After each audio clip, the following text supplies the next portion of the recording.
to magic, so we have to prove ourselves. So I went home and I thought about what would I do to prove myself walking up to a table. And this is what I came up with. I'm going to share with you right now. I don't know if you guys have ever seen one of these before, but it's a very strange card. It's a double back card. Have you guys ever seen one of these? But you can take a double back card, split it, and rip it, and get you a 4 of a kind. Thank you for that sitting ovation. All right, everybody, do me a favor. Who did not bring a deck of cards with them? Raise your hand. Shame, shame, shame, shame. Do me a favor. Look at the person next to you on the right or the left and ask them very politely to borrow 4 cards. Everyone else, take your decks out and take out 4 cards. Everybody in the room will be able to do this, I promise. Need 4 cards? 4 cards. If you don't have cards, ask the guy next to you politely. Hey, Steve. Absolutely. Yeah, even you in the back, I see you. Ask the person next to you 4 cards. 4 cards. I'll keep looking like that. Don't worry about the camera. Just keep watching.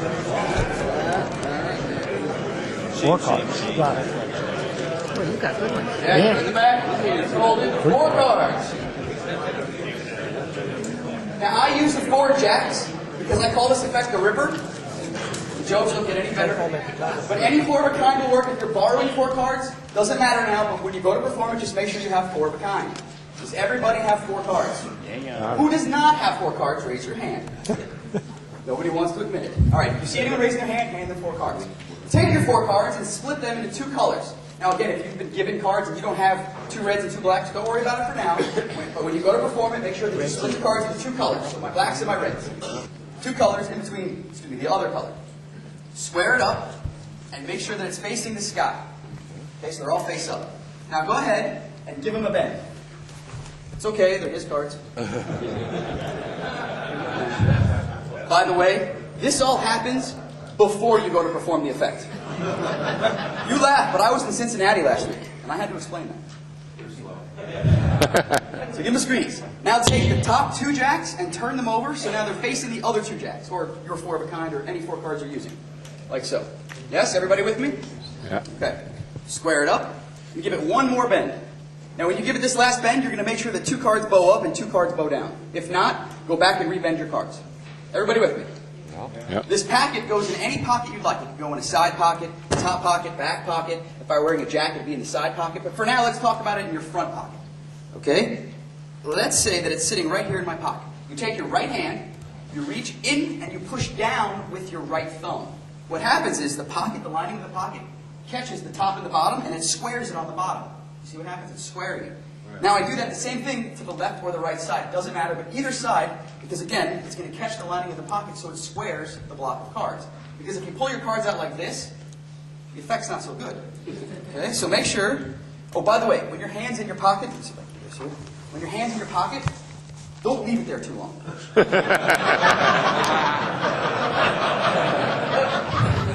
That was for me. Okay. All right, so reach in, thumb down, push down, pull out the squared packet of cards. It's very important. Now you're going to use any form of a basic paddle move by showing both sides of the cards, by tilting or turning your wrist back and forth. You can get fancy if you want by spinning the cards. I don't suggest it, I just suggest showing the cards back and front. With your right hand, take your thumb and middle finger.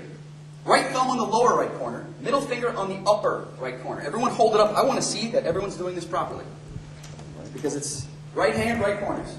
Here we go. Hold them up. It's tough to see over the legs here. Very good. Very good. Very good. Corners. Very good. Good. Good. Second finger on top or first? Middle finger on top. Middle finger on top. Same thing with the left hand. Thumb, lower left corner. Middle finger, the upper left corner. Everybody with me? I want everyone to squeeze now. When you squeeze, 2 cards bow up, 2 cards bow down. Take your pointer fingers and stick them in on either side of the holes and pinch against your thumbs. You guys see that? Pinching against my thumbs. Now, I want everybody to do the next move at the same time on the count of 3. What we're going to do is we're going to continue to pinch with our pointer fingers and thumbs, both hands, but we're going to let go with our middle fingers. Okay, so continue to pinch, but let go with your middle fingers. Count of 3. You ready? 1, 2, 3. I love that. All right, everyone stay still. Don't move, don't move. This is what it looks like from the back. You take your left thumb and you start pushing to the right. When you push to the right, now remember, you're already pinching those corners, and the cards are starting to separate. So continue to rip through. And now you're in a great applause cue, and that's the Ripper. Any questions? Refuse to believe that I got booked for the Magi test. Hold them up. Hold them up. Middle finger. Come on, hold them